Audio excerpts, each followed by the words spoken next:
نہیں تھا، علیحدگی میں اس کو اللہ کی یاد آ گئی یا اللہ کے عذاب اس نے ذہن میں رکھ لیے، بس اللہ کو یاد کیا تو اللہ کی یاد کرتے کرتے اس کو ایسا خوف اس پہ طاری ہوا، وفاظت عیونہا، اس کی آنکھ سے آنسو نکل گئے، یعنی اللہ کے خوف سے اس کی آنکھوں سے آنسو نکل آئے۔ تو رب العالمین ایسے نوجوان، ایسے بوڑھے کو، جو بھی ہے، یہاں رجل جیسی حالت میں بھی ہے، اور یہ رجل یہاں سمجھنے بھی عورت بھی شامل ہے، کوئی عورت ایسی یہاں یہ نہیں ہے مراد کے مرد ہی ہے، کیونکہ زیادہ تر مخاطب قرآن نے یا اسلام نے مرد کو کیا ہے، مراد وہاں عورت کی ہے۔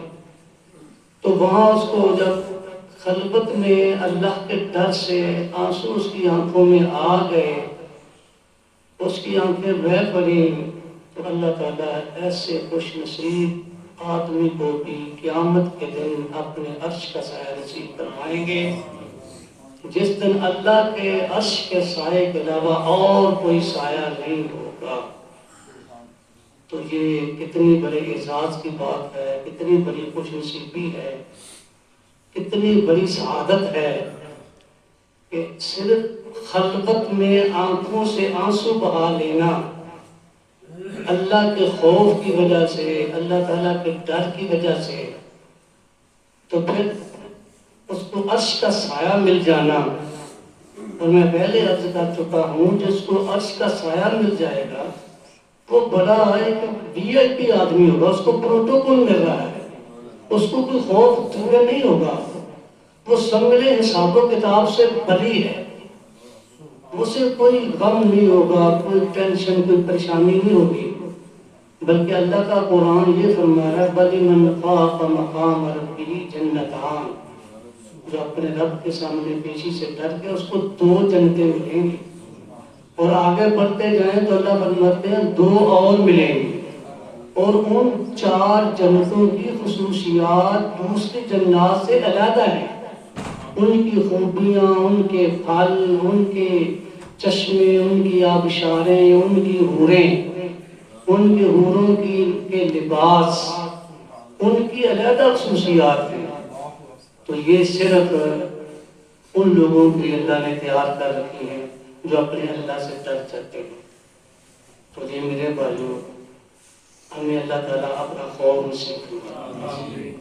یہ خوف بڑی ایک نعمت ہے، اللہ سے یاد رکھیں، خوف اللہ کی نعمت ہے۔ جن لوگوں کو خوف بھی نہ اللہ کا ہوتا، وہ سمجھ لیں کہ وہ بہت بری زندگی بسر کرتے ہیں، وہ بہت بری زندگی بسر کرتے ہیں۔ جس کو کسی کا خوف ہی نہیں ہے وہ درندوں کی زندگی بسر کرتا ہے۔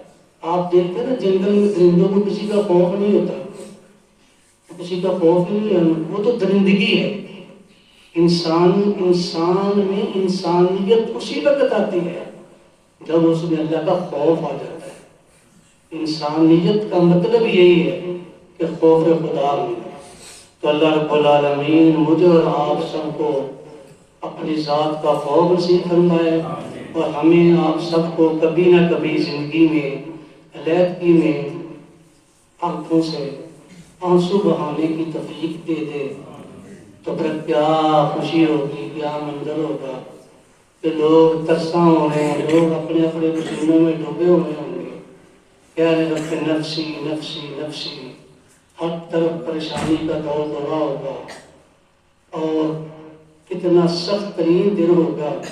تو آپ جیسے خوش نصیب لوگ اللہ تعالیٰ کے عرش کے نیچے کھڑے ہوں گے، بیٹھے ہوئے ہوں گے، اور نور کے نورانی ممبروں کے اوپر بیٹھے ہوئے ہوں گے، مال کے کائنات کے عرش کے دائیں جانب ہوں، بائیں نہیں دائیں جانب۔ تو یہ بہت بڑے اعزاز کی بات ہے، لیکن ہم تصور سے ذرا ہٹ کر حقیقت میں جائیں تو پھر پتہ چلتا ہے کہ یہ کتنا بڑا اعزاز ہے۔ ہم سن لیتے ہیں کان سے ایک کان سے سنتے ہیں، دوسرے کان سے نکال دیتے ہیں۔ جب پشیمانی ہو نا، پشیمانی، تو پھر پتہ لگتا ہے گرمی ہو شدید ترین تو پھر مری کا موسم یاد آتا ہے. یاد آتا کہ نہیں آتا؟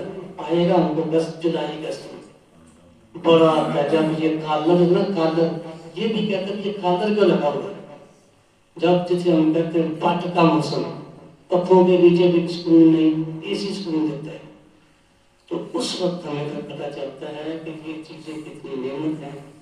رب العالمین مجھے اور آپ کو اس دنیا میں بھی ہر قسم کی صحبت سے پریشانی سے محفوظ فرمائے اور آخرت میں بھی اللہ رب العالمین ہمیں اپنے مقرر بندوں میں لکھ لے رکھ لے اور اللہ تعالیٰ ہمارے چہرے نورانی ہوں ہمارے سروں پر تاج ہوں ہمارے گردنیں لمبی ہوں اور ہمیں اللہ تعالیٰ ہمارے لیے سائے کا انتظام کر دے. قرآن ہمارا سفارشی ہو اور روزہ سفارشی ہو. سورۃ البقرہ سورہ آل عمران بادل بن جائے عرش کا سایہ نصیب ہو جائے. تو رب العالمین ہمیں بغیر اعمال نامے ہمارے دائیں ہاتھ میں ہوں بغیر حساب کتاب پوچھ گچھ کے رب العالمین اپنی رحمت کے وسیلے سے جنت نصیب. یہ تو آج کا وہ درس مکمل ہوا. ایک بات ہے اعتکاف کے حوالے سے چھویں والی مستورات کی سرد ماشاءاللہ مسجد میں کافی مستورات بیٹھی ہوئی ہیں. اللہ تعالیٰ ان کو جزائے خیر عطا فرمائے جو اپنی پیرہنہ عمری میں بوڑھی عمر میں